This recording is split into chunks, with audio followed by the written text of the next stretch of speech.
ganglios de la base, alteraciones de la dentición, de la elusión, del esmalte, con caries. A nivel neuromuscular puede tener alteraciones del electrocardiograma, ¿no es cierto? Todo eso puede tener la habilidad emocional, etc., ¿no? Pero lo más importante es la terapia, ¿sí? Y dentro de las causas de hipoparatiroidismo más frecuente, ¿cuál es? Bueno, la ablación de las glándulas paratiroides, ¿no es cierto? O por yodo 131, cuando se hace el tratamiento con yodo radioactivo, que se fibrosan las glándulas paratiroides, entonces lo dejamos hipoparatiroideo al paciente, o cuando nos llevamos por delante quirúrgicamente las glándulas paratiroides en las resecciones tiroideas por alguna razón. Esas son las causas más importantes, o la ablación o los tratamientos con yodo 131 radioactivo. Por supuesto, pueden haber agenesia, paras y algunos síndromes autosómicos dominantes o recesivos muy poco frecuentes, ¿sí? Muy bien. Después hay un pseudo hipoparatiroidismo que tiene que ver con una resistencia de la acción de la paratormona en los órganos blancos. Hay de tipo 1 y de tipo 2. El de tipo 1 es el más común, en donde no hay una respuesta, ¿no es cierto?, a la proteína G y del AMP cíclico, ¿no es cierto?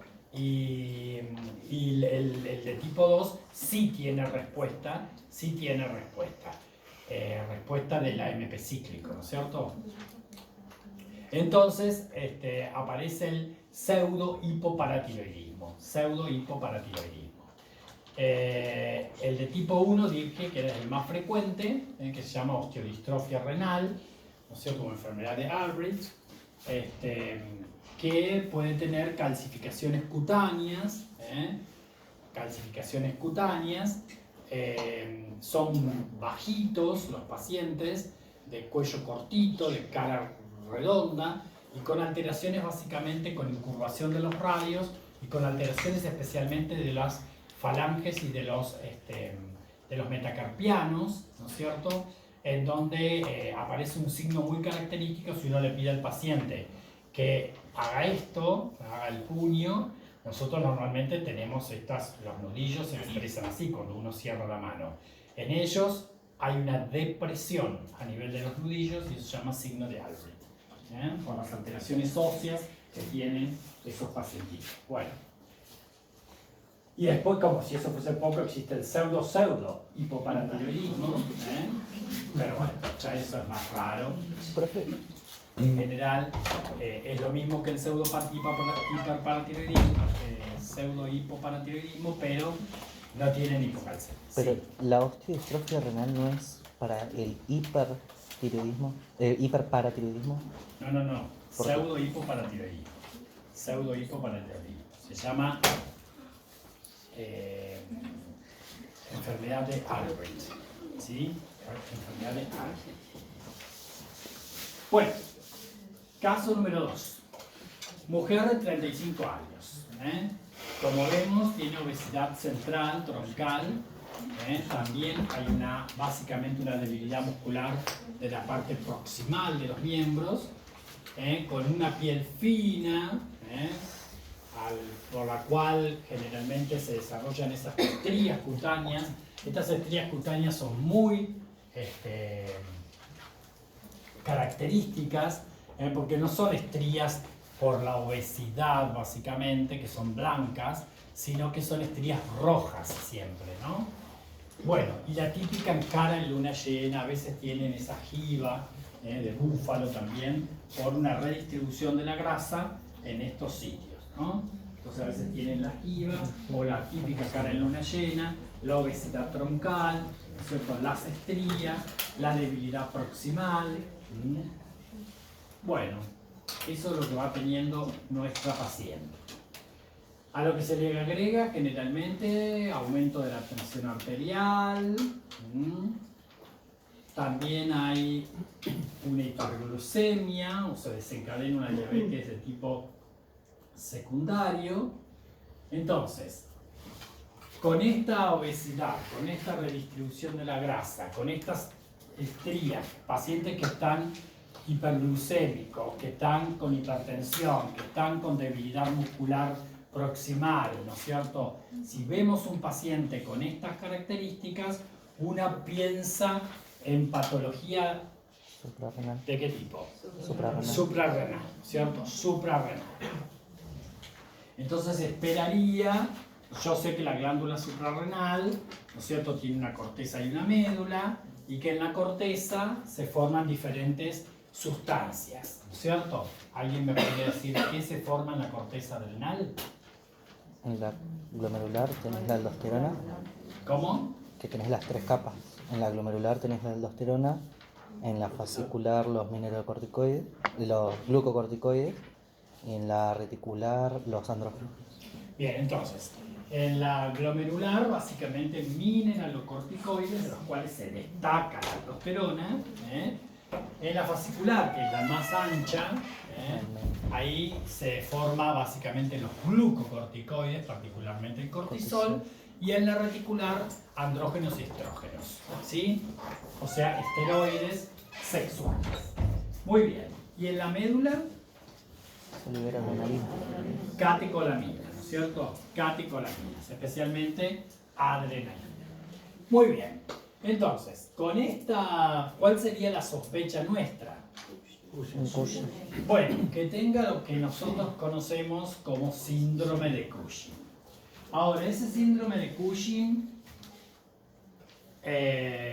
lo que tenemos que saber es que, ¿qué le preguntaríamos a nuestra paciente? O sea, una cosa es ver a la paciente y ver que es clínica y semiológicamente podríamos estar frente a un síndrome de este tipo, ¿no?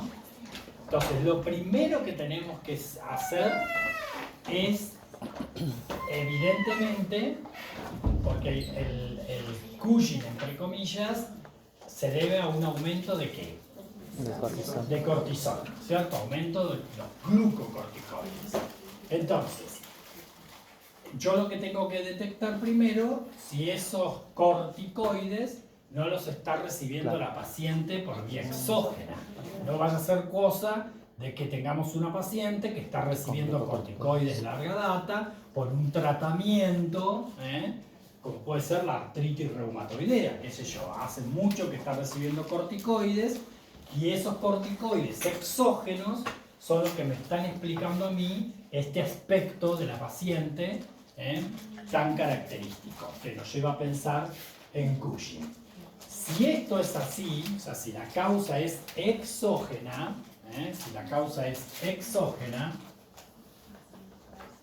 bueno, generalmente es una causa que obviamente está respondiendo, o sea, tiene respuesta a la dexametasona, o sea, los corticoides, ¿sí? Tiene una respuesta a los corticoides. ¿Y cómo va? O sea, para yo decir que el paciente tiene una situación de estas, yo tengo que medir el cortisol, ¿no es cierto? Porque lo primero que tengo que detectar es si esta expresión clínica se debe a un hipercortisolismo. Entonces, lo primero que yo debo dosar es el cortisol, ¿sí? Si efectivamente está alterado el ritmo circadiano y está aumentado el cortisol plasmático o sérico, estoy en una situación de hipercortisolismo. Ahora, para saber la causa de ese hipercortisolismo, bueno, ahí tendré ¿qué tengo que hacer? Administrar dexametasona. La prueba de la dexametasona.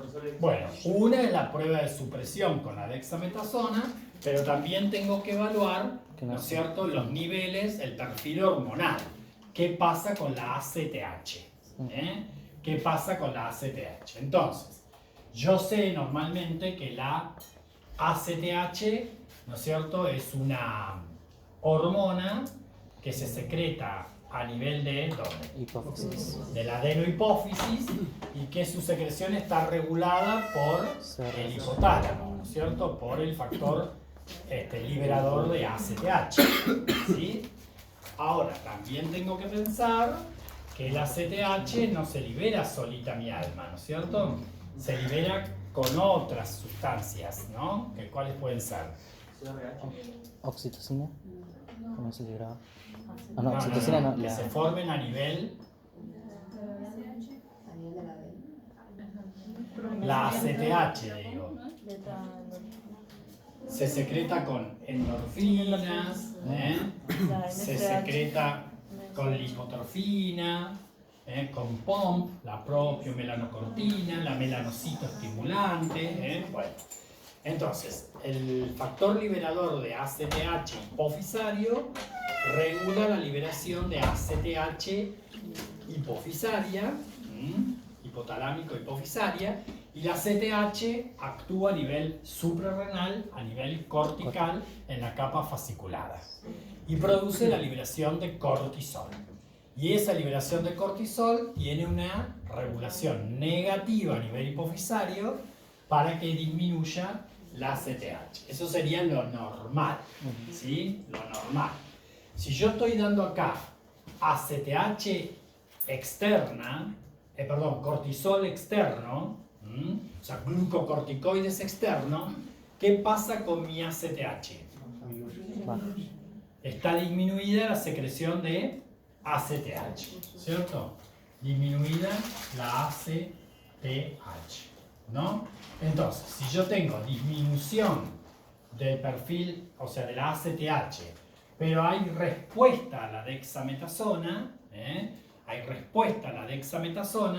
con estas dos cosas yo puedo decir que la causa de mi hipercortisolismo es iatrogénico.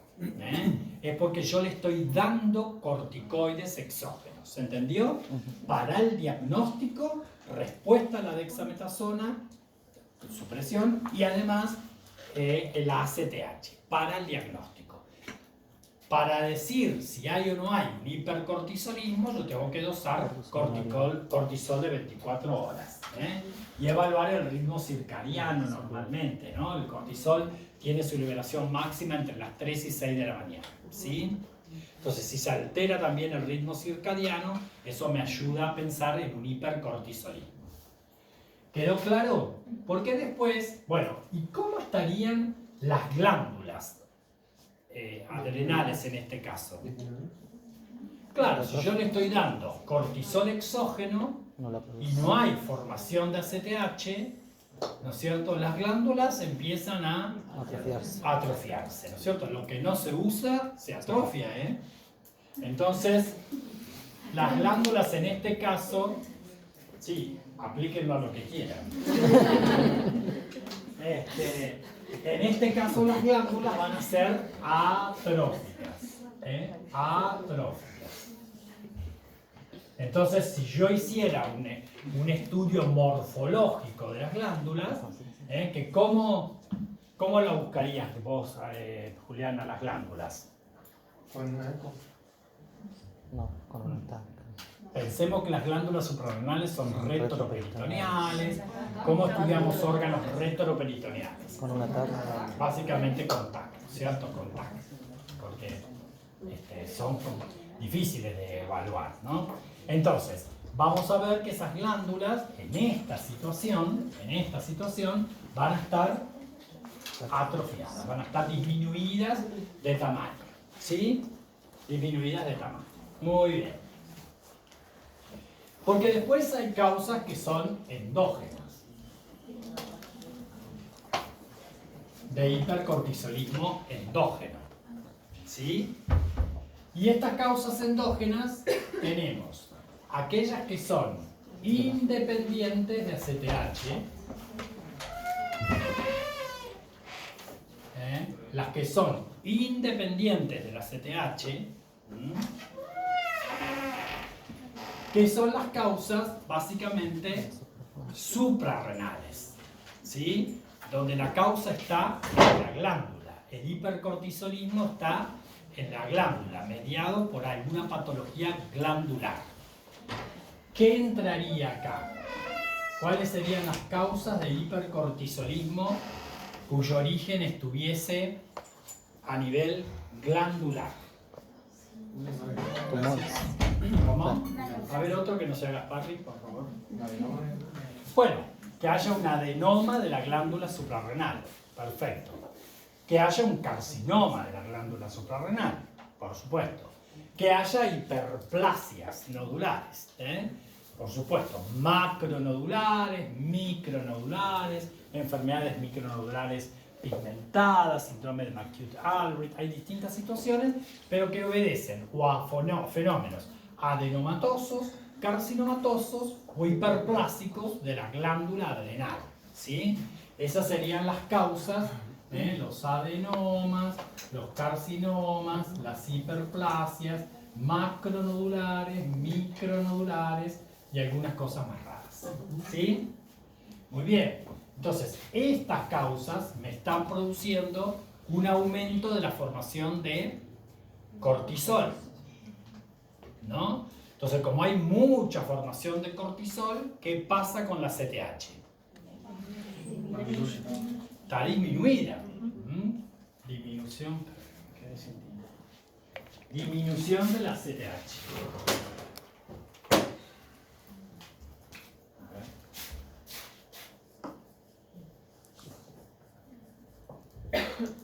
¿No es cierto? Acá puse mal yo, porque acá tiene respuesta.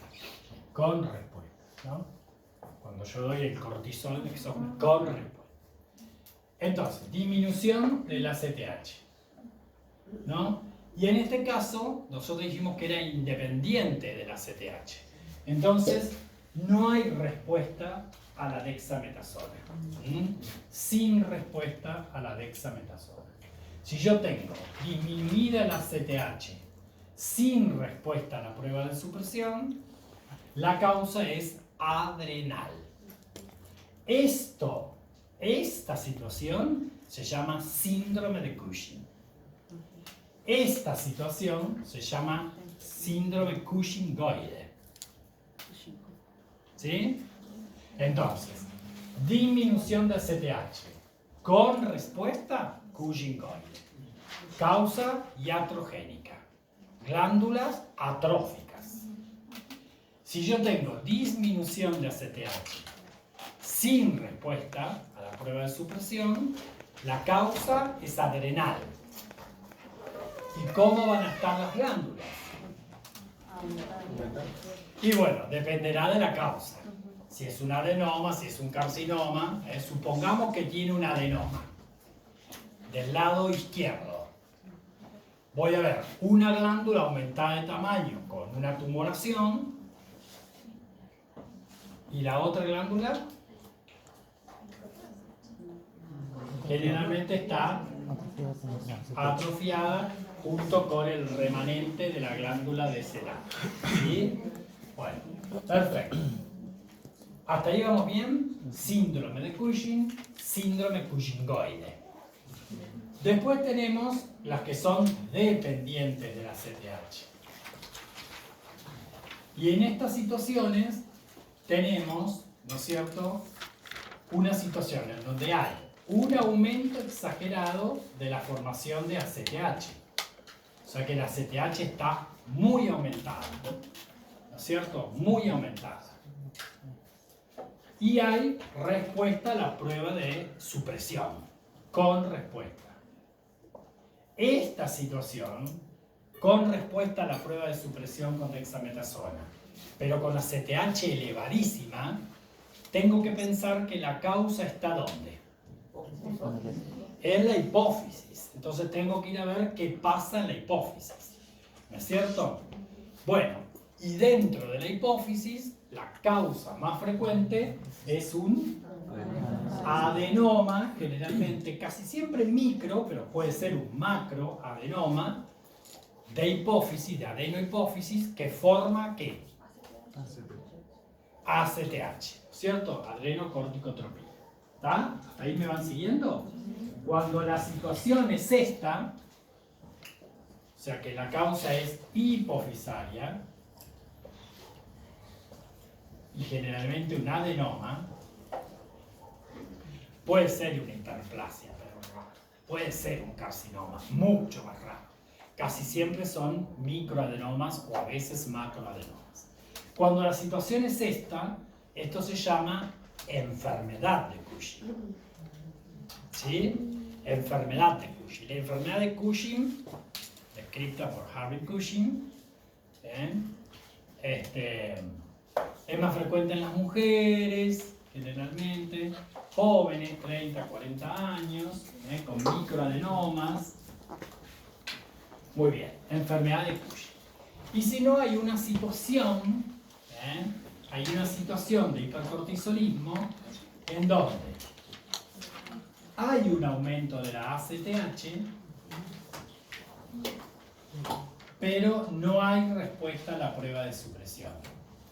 Cuando esto es así, generalmente la causa es ectópica, de tipo paraneoplásico. Entonces yo tengo que empezar a pensar que hay una neoplasia en algún sitio de la economía que está formando ACTH. ¿Sí? En algún sitio de la economía que está formando ACTH. La causa número 1 lejos, ¿cuál es? Los carcinomas de células pequeñas o microcíticas de pulmón. Pueden ser tumores en el páncreas a veces, ¿no es cierto? A veces ¿cómo se dice? Tumores de tipo carcinoide, pero casi siempre son carcinomas microcíticos del pulmón. Entonces la causa está casi siempre en otros sitios, especialmente pulmón. ¿Sí? Muy bien. En esta situación se llama, ¿no es cierto?, Cushing paraneoplásico. Es un síndrome de Cushing paraneoplásico. ¿Sí? Bueno, entonces es muy importante que conozcan esto. ¿Sí? Para ustedes es general saber, ¿no es cierto?, qué pasa, o sea, dónde está la causa del hipercortisolismo, pero antes que eso tengo que detectar si hay hipercortisolismo. ¿Cierto? Una cosa es determinar si hay hipercortisolismo y después vamos a sentarnos a ver cuál es la causa. ¿Cuál es la causa? Bueno, entonces yo pienso en que esto tiene que ver con un síndrome de hipercortisolismo. Por la presentación, por lo que hacen los corticoides, los glucocorticoides, ¿no es cierto? Bueno, es una entidad clínica producida por la exposición prolongada del organismo a cantidades suprafisiológicas de glucocorticoides. Entonces, para detección, aumento la concentración de cortisol libre en orina de 24 horas. Eso es lo que tengo que hacer, ¿no es cierto? Voy a buscar cortisol en orina de 24 horas. Lo normal es entre 20 a 100 microgramos. Cuando hay un aumento del cortisol en orina de 24 horas, quiere decir que estoy ante una situación de hipercortisolismo. Y además se pierde el patrón diurno normal de secreción de cortisol, que como dijimos, es máximo entre las 3 y 6 horas. ¿Sí? Con esto digo, es hipercortisolismo. Y ahora vamos a buscar cuál es el diagnóstico, el por qué, cuál es la causa. El diagnóstico etiológico lo vamos a hacer con la excreción urinaria de esteroides tras administrar la dexametasona, a ver qué pasa con la prueba de supresión con la dexametasona, a ver si hay respuesta o no hay respuesta, y la medimos con la excreción urinaria de esteroides, 17 cetoesteroides generalmente, y además tenemos que buscar cuál es la concentración sérica de ACTH, ¿sí? Concentración sérica de ACTH para el diagnóstico. Entonces jugamos con esos dos elementos para ver si la causa es hipofisaria, ectópica, exógena o adrenal. Y después, si yo digo, bueno, la causa es adrenal. Bueno, pues entonces tengo que ir a estudiar la glándula suprarrenal, ¿cierto? Morfológicamente con TAC, para ver si veo un adenoma, si veo un aumento de hiperplasia nodular, difusa, un cáncer, ¿qué tiene la suprarrenal? Obviamente. Bueno, esto es lo que dijimos al principio, ¿no? Esto es lo normal, cómo regula el hipotálamo la glándula pituitaria, la pituitaria la corteza adrenal y la inhibición por retroalimentación de ambos ciclos. Eso sería lo normal. Esto es lo que acabamos de decir, exógeno, endógeno. dependiente o no del ACTH con sus causas, ¿Ven? Dependiente de ACTH, el adenoma hipofisario, la enfermedad de Cushing, el síndrome de secreción ectópica de ACTH o síndrome de secreción ectópica de CRH, que es rarísimo. Y a independiente, tumores adrenocorticales, acute alveolar, hiperplasia renal, macro, micronodular, etc. Bueno, yo tengo en este caso en particular un aumento de ACTH y supresión con administración de dosis baja de dexametasona, no disminuyendo así la excreción urinaria del 17-hidroxicorticosteroide. Por lo tanto, ¿la causa cuál es?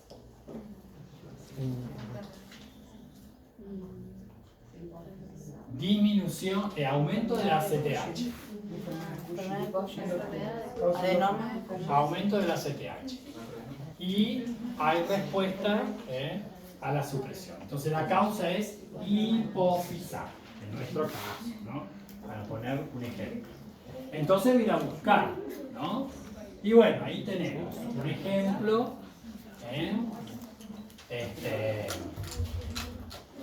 por TAC de un macroadenoma que se ve claramente ahí en la silla turca, ¿sí? ¿Qué pasa con estos adenomas? Bueno, los adenomas casi siempre son únicos. Muy pocas veces son múltiples, casi siempre son únicos. Casi siempre tienen un solo tipo de células, ¿no? Pero pueden tener más de un tipo celular, ¿sí? Los hay funcionantes o no, Entonces eso es importante, porque cuando son funcionantes existe una presentación clínica vinculada al aumento de la hormona que produzcan, ¿sí? Y si no, básicamente sus efectos son de índole mecánico. A medida que va creciendo el adenoma, ¿no es cierto? Bueno, puede destruir, puede comprimir el quiasma óptico, las clinoides, delefenoides, ¿no es cierto? Puede comprimir los senos cavernosos, el seno esfenoidal, etc. O sea, compresión desde el punto de vista anatómico, de estructuras vecinas nobles que son muy importantes, porque pensemos, ¿no? Si yo hago así un corte de tipo Charcot, ¿no es cierto? Frontal, ¿no? Yo tengo acá la silla turca, y acá está la hipófisis. Bueno, acá tenemos la tienda de la hipófisis, acá está el quiasma óptico, ¿sí? Pero acá a los lados están los senos cavernosos y acá abajo está el seno esfenoidal, ¿sí? Y en el senos cavernosos, acá en la pared del cavernoso, ¿no? Está el tercer par craneal, que bueno, el motor ocular común, está el motor ocular común, el patético, ¿no? Y el maxilar inferior del trigémino, que ahí después da una ramita nasal, lagrimal, frontal. Bueno, y adentro tenemos acá la carótida, la carótida primitiva, interna, perdón, y adentro así pasa por acá el motor ocular externo, ¿sí? Entonces es muy importante porque si esto crece, puede comprimir el quiasma, puede comprimir vasos importantes, el seno, puede comprimir pares craneales muy importantes con las consecuencias mecánicas que generan, ¿cierto? Bueno, ahí tendrían que recordar qué inerva cada uno de esos nervios desde el punto de vista motor y qué inervan desde el punto de vista sensitivo esa ramita. Entonces empiezan a haber alteraciones, ¿cierto? Muy bien. Profe, ¿un adenoma hipofisario podría provocar aumento de la presión arterial y encima diabetes? No, bueno, pero en esos casos es diabetes insípida, por hipersecreción o por secreción inadecuada de H. ¿Sí? Bueno, eso tiene que ver con la antidiurética, ¿no es cierto? Pero eso es otra cosa. ¿Sí? Porque la ADH y la oxitocina se forman o se secretan en los ganglios, en ganglios del hipotálamo, ¿sí? Supraóptico y paraventricular. Es diabetes, pero diabetes insípida. Bueno, entonces lo mecánico es importante. Una de las cosas más importantes es la compresión del quiasma. La compresión del quiasma. Ahí es muy importante que ustedes conozcan la vía óptica para entender qué es lo que le está pasando a ese paciente. ¿Sí? Recordemos que bueno, están los conos y los bastones en la retina como receptores. La primera neurona de la vía óptica, ¿no? ¿Cuál es? La primera neurona son las células bipolares de la retina. Después la segunda neurona son las células ganglionares de la retina, ¿cierto? Pero después, por las cintillas ópticas, ¿no es cierto?, bajan ramas del campo nasal y del campo temporal, ¿no es cierto? Y cuando llegan al quiasma óptico, ¿no es cierto?, se entrecruzan y hacen un codo las ramas nasales. Las otras siguen de largo y forman las cintillas ópticas de Gratiolet que llegan a la corteza visual, hacia 18 y 19 de Brodmann. ¿Sí? Muy bien. Entonces, es importante que conozcan la vía óptica. Ahí me faltó la tercera neurona que está en los geniculados externos, ¿no? Y la cuarta neurona en la corteza. Entonces, es importante que conozcan la vía óptica para entender qué le está pasando al paciente. Si se comprime el quiasma óptico, se está afectando el entrecruzamiento de las ramas nasales que vienen del ojo. Entonces va a tener una hemianopsia bitemporal. ¿Sí? Bitemporal. Bien. Que es un signo que suele aparecer muy frecuentemente en esta situación, la hemianopsia bitemporal. Bueno, ahí vemos entonces este muchachito del adenoma. Acá vemos en otro corte tomográfico que hacen este típico signo del adenoma, que se llama signo del 8 o del muñeco de nieve, también le dicen, signo del muñeco de nieve o signo del 8.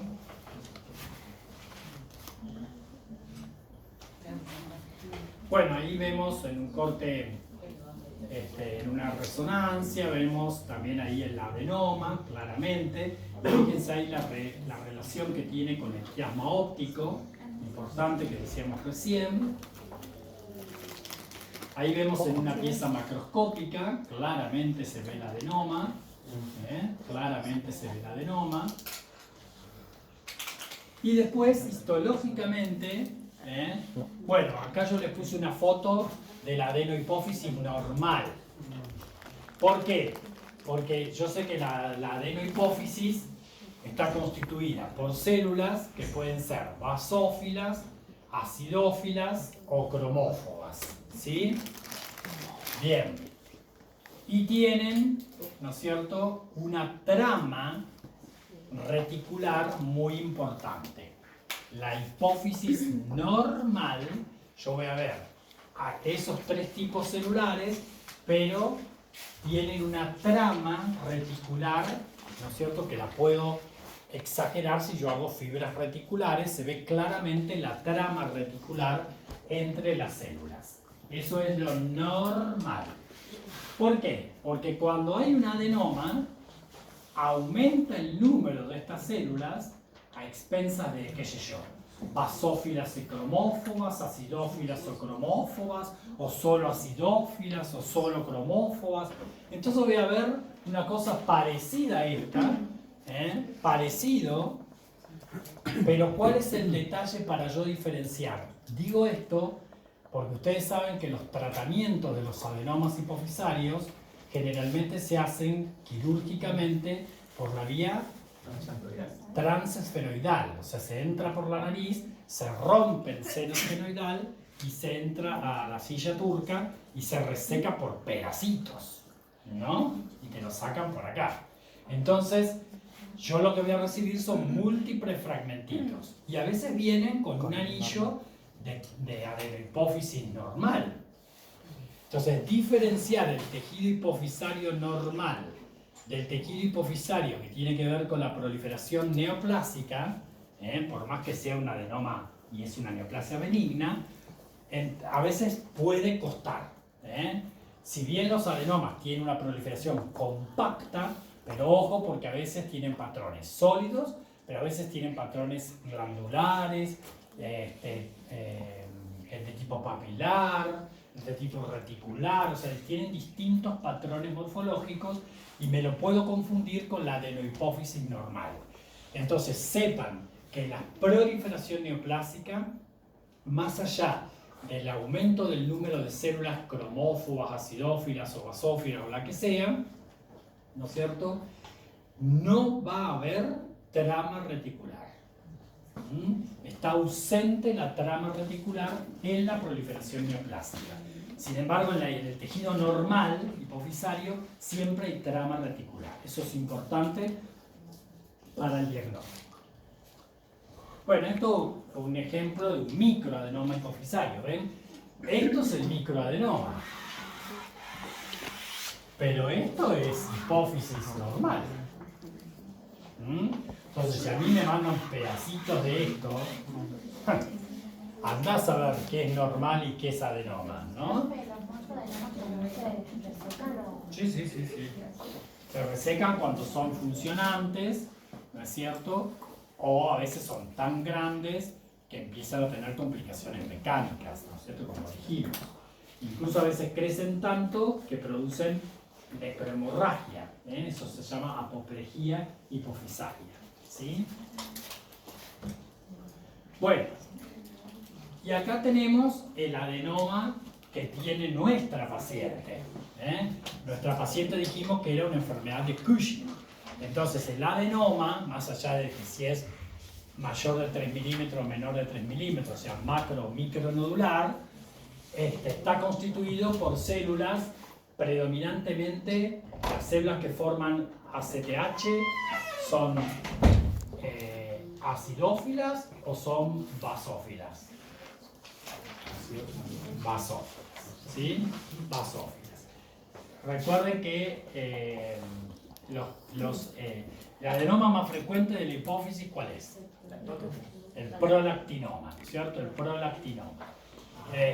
Y los que forman TSH, esos son hormona de crecimiento, somatotrofina. Los que forman somatotrofina, hormona de crecimiento, y los que forman prolactina, esos son acidófilos, preferentemente, porque pueden tener células cromóforas. Todos los demás son preferentemente basófilos, aunque pueden tener células cromóforas también, ¿sí? Bueno, en este caso ven que el citoplasma es celestito, celestito, basófilo. Esto era, ahora, yo puedo decir por la morfología. ¿Ustedes vinieron al teórico endócrino? Sí. Ailín les dio a hipófisis, como mostró adenomas y eso. Sí. Bueno, histológicamente, más allá del patrón que no hace, que sea sólido, trabecular, insular, papilar, más allá del patrón, cuando yo miro las células que constituyen el adenoma, o sea, morfológicamente, yo puedo decir, esto es un adenoma formador de prolactina, esto es un adenoma formador de ACTH, ¿puedo decirlo? No. No. Entonces, lo primero que me tengo que dedicar a decir si es un adenoma, por lo que dijimos recién, ¿no? Una proliferación que tiene ausencia o mínima trama reticular, ¿sí? Primero, es un adenoma. Ahora, para saber, ¿no es cierto? Porque si tiene una manifestación clínica, quiere decir que es funcionante. Supónganse, si yo tengo un adenoma que está formando hormona de crecimiento, clínicamente, ¿cómo se va a expresar? Con gigantismo o con acromegalia. ¿Y de qué depende que sea acromegálico o gigante? De la línea de los huesos. Bueno, es que las epífisis estén cerradas o no, ¿cierto? ¿Vieron el otro día ¿Quién quiere ser millonario? Ahí justo participó un paciente, un gigante. Participó un gigante que tenía 2,30 metros. Que tenía además acromegalia, porque tenía un rostro con prognatismo, ¿no? Las orejas y las manos así. Bueno, muy bien. Que no tiene un color determinado, no es ni acidófilo ni basófilo. No tiene una pigmentación adecuada. ¿Qué decía yo? Bueno, entonces, morfológicamente no puedo decir, no lo puedo decir. ¿Cómo andamos? ¿Cómo se ven tomando la leche acá? Bueno, morfológicamente no lo podemos decir, pero sí es funcionante porque clínicamente yo veo que hay algo que está generando ese tumor, ¿no es cierto? Bueno, pues entonces tendré que, puedo buscar por inmunistoquímica puedo buscar la hormona que está aumentada. Perdón. Bueno, ahí tenemos, ¿no es cierto? Por inmuno yo puedo buscar ACTH. Esto es lo ideal, esto es lo ideal. No siempre se lleva a cabo, porque bueno, si yo tengo la expresión clínica y estoy con el síndrome, y bueno, lo más probable que y yo descubrí el adenoma, bueno, se debe a la elevación de la ACTH, ¿no?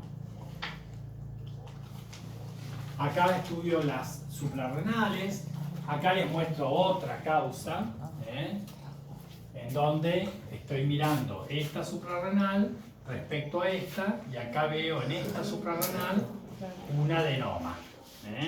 Esta para que vean que las adrenales, si yo busco adrenal, lo hago con TAC y veo la morfología de esas adrenales. Y acá en esta adrenal veo una lesión redondeada o ovoidea, ¿no es cierto? Que a veces pueden tener algo de degeneración quística. Bueno, entonces, ojo con eso. En este caso, una adenomita.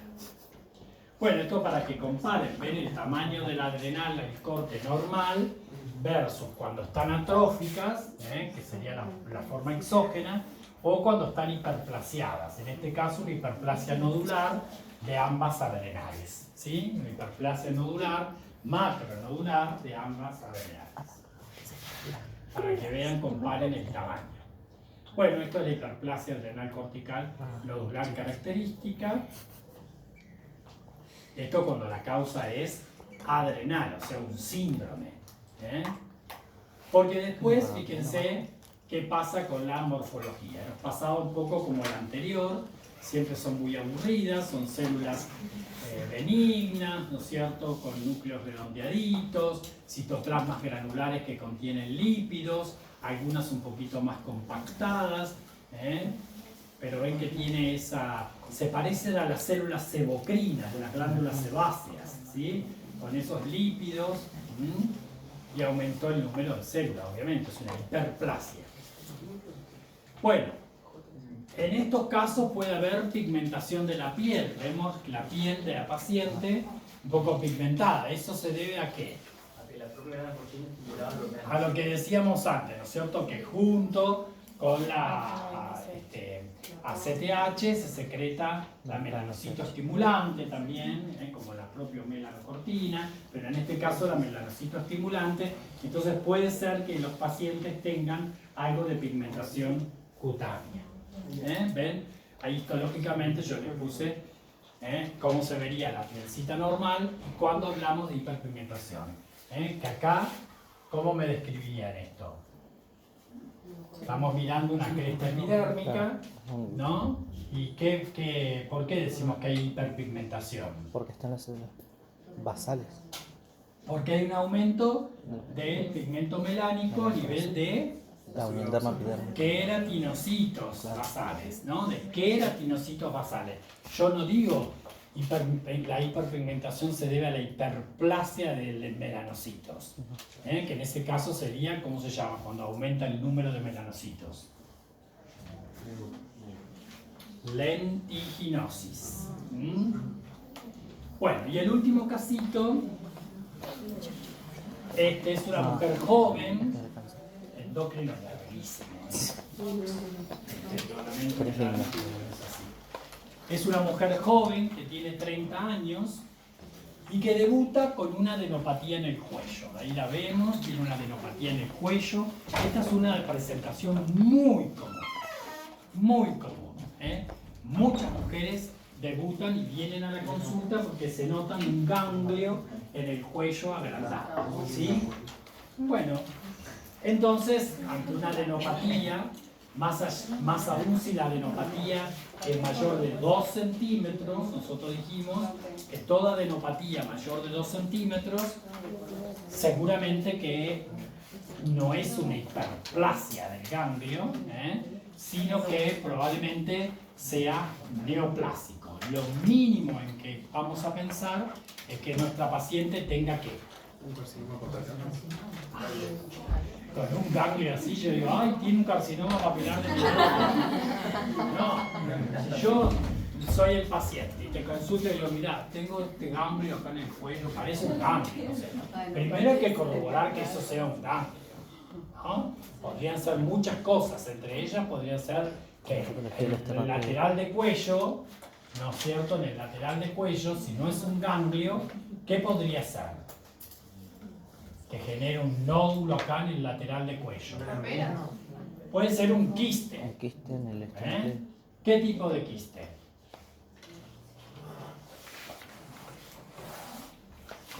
Un quiste, si es lateral de cuello, que puede estar acá, acá o acá.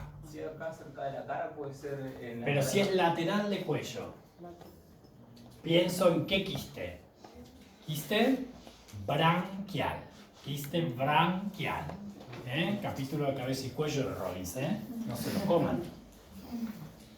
Quiste branquial. Ahora, si yo veo un quiste en la línea media, quiste tirogloso. Tirogloso.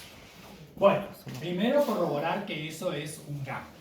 Y si es un ganglio, yo sin otro Linfoma Hodgkin. síntoma, digo, tiene una masa ganglionar en el cuello lateral, es mujer joven, lo primero que tengo que descartar que no sea un linfoma. Es lo primero, ¿no? Entonces le reseco el ganglio para estudiar.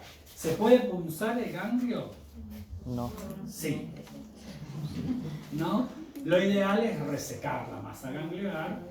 Si es accesible, la resecamos. Se puede hacer punción.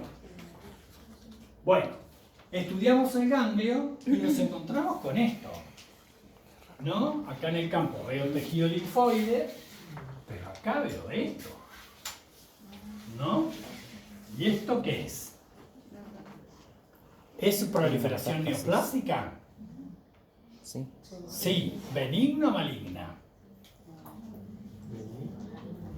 Maligna. Maligno. Sí, por ¿De estirpe mesenquimático o epitelial? epitelial. Entonces esto es una metástasis de un carcinoma. Es una metástasis de un carcinoma. Ahora, ¿de dónde? ¿Esto es un carcinoma escamoso? No. No. ¿No? Que es lo primero que tengo que pensar en cuello. Acá yo veo una estructura que emite como unas estructuras papilares, pero más allá de las papilas, miro los núcleos. Tengo núcleos con pseudoinclusiones. Tengo núcleos con groups, con esos surquitos, ópticamente vacíos, claritos, como los ojos de la Anita. Anita la huérfana. como Anne, ¿sí? O los ojos de Anita la Como la huérfana. huérfana Anne. Bueno, pues entonces esto casi seguro es una metástasis de un carcinoma papilar de tiroides. Casi seguro es una metástasis de un carcinoma papilar de tiroides. ¿Por qué hay que descartar que sea un escamoso en cuello? Sí, Específicamente en porque cuello. el cuello es lo más común, ¿no? Metástasis de carcinomas escamosos de la lengua, de la mucosa yugal, ¿sí? Son mucho más comunes. Pero bueno, eso no es una proliferación escamosa. No. Sí. Es glándulo papilar. Bueno, entonces, yo puedo aplicar distintos estudios en la tiroides. Entre ellos está la gammagrafía, que es la expresión de cuando yo le inyecto yodo a la paciente para ver si el nódulo, si detecto un nódulo y si el nódulo es frío, tibio o caliente. Los nódulos calientes quiere decir que son hipercaptantes. Por lo tanto, la mayoría de esos nódulos calientes son benignos. Si el nódulo es frío, generalmente es no captante. Y en ese caso pienso en maligno. Y los tibios, pueden ser generalmente no funcionantes. Y a veces hay nódulos que captan lo mismo que la glándula tiroides. Entonces tengo que complementar con otros estudios. ¿Sí? Bueno, en nuestro caso, lo que se ve con la gammagrafía, con la inyección de yodo 131, es un nódulo en la tiroides, pero que no capta, ¿ven? Todo esto es el nódulo, lo que capta acá es tiroides, pero esto es un nódulo que no capta, es un nódulo frío. Si es un nódulo... ¿La gammagrafía se aplica al ganglio o a la tiroides? No, yo viendo esa metástasis ya en el ganglio, tengo que ir a ver qué pasa en la tiroides, tengo que buscar el cáncer de tiroides. Entonces se puede hacer la gammagrafía, que es la expresión gráfica, ¿no es cierto?, de la inyección de yodo 131, para un normal de captación del 19 a 35%, eso es la captación normal. En este caso detecto un nódulo frío, un nódulo que no capta. Entonces, si es un nódulo frío, lo más probable es que sea un cáncer, una neoplasia maligna. Bueno, entonces puedo hacer punción, PAF, ¿no? Las PAF se hacen con agujas de 23 o 25 Gauge, Eso es muy importante porque hay algunos que se hacen los cancheros y hacen PAF con aguja intramuscular. No sirve eso, no sirven. Piensen que las punciones de tiroides no son muy agradables. A la paciente no le gusta que la acuesten en una camilla y le claven una aguja acá, no le gusta. Pero es fácil de realizar, pero hay que saber, porque tiene una técnica para hacer las punciones y se debe hacer con la aguja apropiada, que es 23 o 25 Gauge. Bueno, y citológicamente nos encontramos con células atípicas como estas, que tienen esos surquitos que yo les decía a nivel intranuclear, que se llaman groups, ¿no? O vemos estructuras así que simulan estructuras papilares. ¿Es condición sine qua non el hallazgo de papilas para decir que yo estoy frente a un carcinoma papilar? ¿Tengo que encontrar papilas para decir esto es un carcinoma papilar? No. ¿Cuáles son los hallazgos que me hacen diagnóstico de carcinoma papilar de tiroides? Que de hecho es el carcinoma más frecuente, ¿no es cierto? El 85% de los cánceres de la tiroides son papilares. Es el más frecuente, El más frecuente. Sepan que dentro de los tumores de la tiroides los hay benignos y los hay malignos. Dentro de los benignos tenemos los adenomas. Existen raros teratomas, pero ni lo vamos a poner, ¿no? Los adenomas son los tumores benignos de la tiroides. Y dentro de los malignos, nosotros tenemos algunos que son bien diferenciados, que son el carcinoma Papilar, que dijimos que se lleva el 85%. El carcinoma folicular, que es el segundo en frecuencia, y el carcinoma insular. No, perdón, el carcinoma de células de Hürten. ¿Sí? Y dentro de los pobremente diferenciados o poco diferenciados, tenemos el carcinoma medular,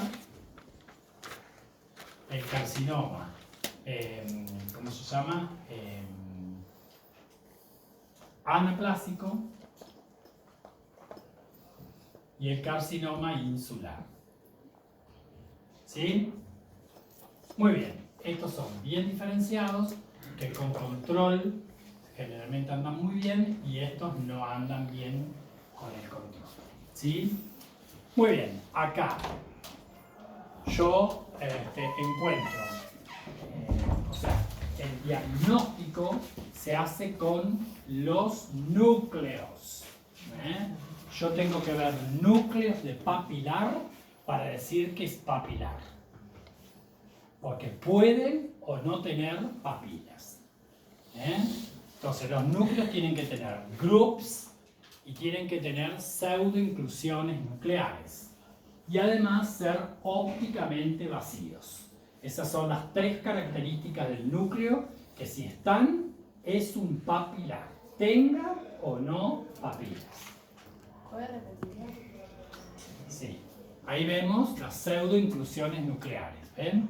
Yo miro el núcleo y tengo una pseudoinclusión citoplasmática dentro del núcleo. Que se llama pseudoinclusión nuclear. ¿Sí? Los groups, que son esos surquitos dentro del núcleo, por cómo se dispone la cromatina, y el hallazgo de ese aspecto ópticamente vacío. Otra cosa que es un hallazgo generalmente muy común, aunque no se ven tan frecuentemente en la citología, son los cuerpos de Samoma, que son concreciones proteínocálcicas que para yo darle bolilla tienen que estar sobre un eje de una papila o sobre folículos. No tienen que estar sueltos, ni en el estroma. Bueno, entonces hago la PAF y yo digo, las PAF se informan según el sistema Bethesda, de Bethesda, que va del Bethesda 1 al Bethesda 6, ¿sí? Del Bethesda 1 al Bethesda 6. Entonces, si yo estoy seguro que lo que estoy viendo en la PAF es un carcinoma papilar, le pongo Bethesda 6 carcinoma papilar, de una, aunque sea citología. Si yo estoy casi seguro que es un papilar, le pongo Bethesda 5, ¿sí? Que es una lesión probablemente maligna, o altamente probable de que sea maligna, ¿sí? Bueno, la PAF es muy importante para el diagnóstico en tiroides y siempre tienen que estar informadas según el sistema Bethesda. El Bethesda 4, que es el de neoplasia folicular o presunta neoplasia folicular, a la cual siempre hay que decir si hay o no células de Hürten. Las células de Hürten son neoplásicas, se llaman también células de Ashkenazi. Porque si yo veo metaplasia oxifílica, esa le digo células oncocíticas o oxifílicas, ¿sí? Bueno, entonces, muy importante es esto cuando yo miro la PAF, porque si yo pongo categoría 4 de Bethesda, ese paciente va a cirugía. Entonces no me puedo equivocar. Si yo pongo Bethesda 4, presunta neoplasia folicular o neoplasia folicular, ¿no es cierto? Ese paciente va a cirugía. Y les quiero contar el quilombo que se arma cuando yo pongo Bethesda 4, la paciente va a cirugía y entonces me mandan a mí un lóbulo para la biopsia por congelación o intraoperatoria y yo no veo tumor. Y por ahí es un Hashimoto, un mocazo. Le sacaron la tiroides a algo que se trata con corticoides. Si yo pongo Bethesda 4 va a cirugía. Entonces, White separa a los pacientes quirúrgicos de los no quirúrgicos. La categoría 4 de Bethesda. Bueno, esto es una macro, ¿no es cierto?, de un lóbulo. Ven que los carcinomas papilares son friables, pueden ser circunscriptos o no, a veces son infiltrativos, pueden ocupar todo un lóbulo, el tamaño es variable, pueden tener o no cápsula, en este caso sí, y una condición muy característica del papilar es que pueden ser multicéntricos y tener nodulitos en el mismo lóbulo o en el otro. Entonces, cuando en la biopsia intraoperatoria a mí me mandan un lóbulo para corroborarlo a lo que yo dije en la PAF, y yo sí, es neoplásico y es papilar, pues entonces, ¿cómo sigue la historia? El cirujano le saca toda la tiroides, porque probablemente tenga nodulitos del otro lado y le hace el vaciamiento ganglionar. Entonces, muy importante ahí la labor del patólogo con el cirujano de cabeza y cuello cuando se operan las tiroides. La multicentricidad es característica del papilar. ¿Sí? Acá, fíjense que esto es una tiroides con un bocio multinodular. Pero acá tiene un nodulito en el bocio multinodular que es un carcinoma papilar. Los carcinomas papilares infrecuentemente pueden aparecer relacionados a los bocios multinodulares. ¿Sí? Cuando hablo de microcarcinoma papilar, cuando tienen menos de 1 centímetro. Hay muchas variantes de papilar, sepan ustedes, muchas variantes de papilar.